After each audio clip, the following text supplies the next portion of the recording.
Here's our first problem. Write 5/8 as a fraction with denominator 24. So I'm going to start with 5/8, and I want to rewrite this as a fraction with a denominator 24. Now with fractions, there's only two properties that we have for fractions. We can multiply the numerator and denominator by the same number. It won't change the value of the fraction. And we can divide the numerator and denominator by the same number, and that won't change the value of the fraction. As far as fractions goes, that's it. Those are the only two properties of fractions. So to get from 8 to 24 with multiplication, I need to multiply 8 by 3 in order to do that. Since I did that to the denominator, I do the same thing to the numerator. 5 times 3 is 15, and I see that 15 24ths then is the same as 5/8. Because what I've done really is multiplied the fraction 5/8 by the number 1. That's another way to look at this property of fractions. So if I take 5/8 multiplied by the number 1, it doesn't change the value of that fraction, but it gives me an equivalent fraction that has a denominator of 24. Now later on when we add fractions, you'll see that that's an important little skill to be able to have when working with fractions. Here's another problem. Let's find the opposite, reciprocal, and absolute value of -3. Well, the opposite of -3 is 3. It's the number that's the same distance from 0 on the number line, but in the opposite direction.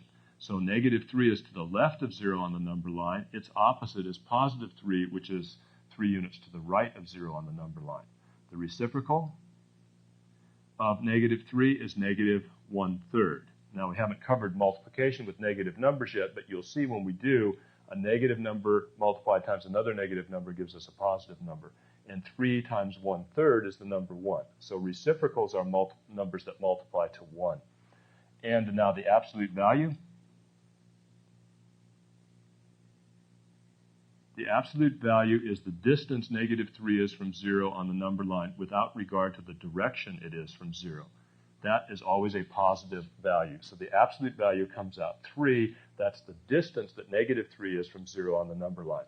So vocabulary for algebra, just starting out here, you need to know what the opposite of any number is, the reciprocal of any number, and be able to find the absolute value of any number. Here's our next problem. Let's place either less than or greater than one of these two inequality symbols correctly between these two numbers right here. Well, inequality symbols always point to the smaller of the two numbers. So the question really is, between -3 and -7, which one of these numbers is smaller? Well, it's the number that's more to the left on the number line. And -7, if you look on the number line, is to the left of -3.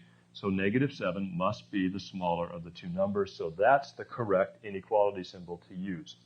So it's not really so important that you remember that this is less than and this is greater than. If you remember that inequality symbols always point to the smaller of the two numbers being compared, then it'll be easier for you to use them. So when it comes to numbers on the number line and you're comparing two of them, the one on the left is always the smaller of the two numbers on the number line. Let's look at our next problem.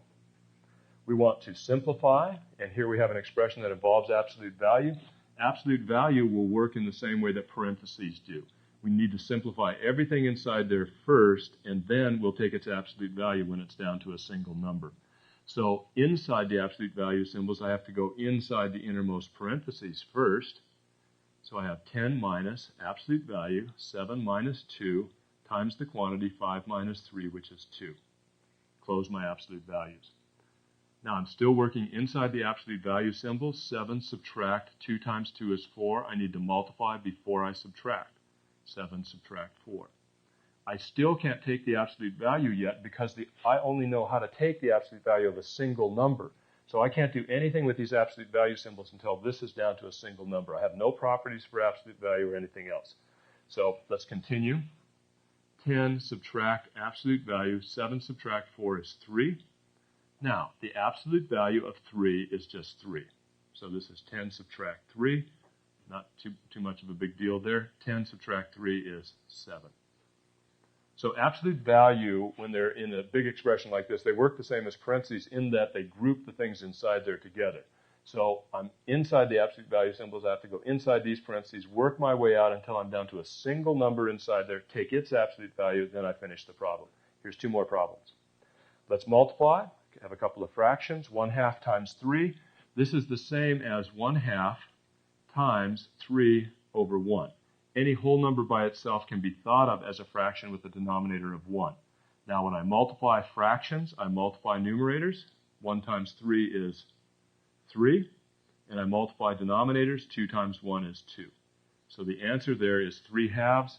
That's an improper fraction because the numerator is larger than the denominator, but in algebra it's actually better to leave it as an improper fraction than it is to change it to a mixed number. So we'll leave our fractions in this form right here. It's in lowest terms and it's an improper fraction. That's fine with us. Here's another one. 3 times 1/3. 3 is the same as 3 over 1. 3 times 1, when I multiply the numerators, is 3. 1 times 3 is 3. And then 3 over 3 is the same as the number 1. So the numbers 3 and 1/3 are reciprocal, so we know it comes out to be 1, but I'm going to write it like this so I can see it as a multiplication problem with fractions. 3 over 3 is the same as the number of 1.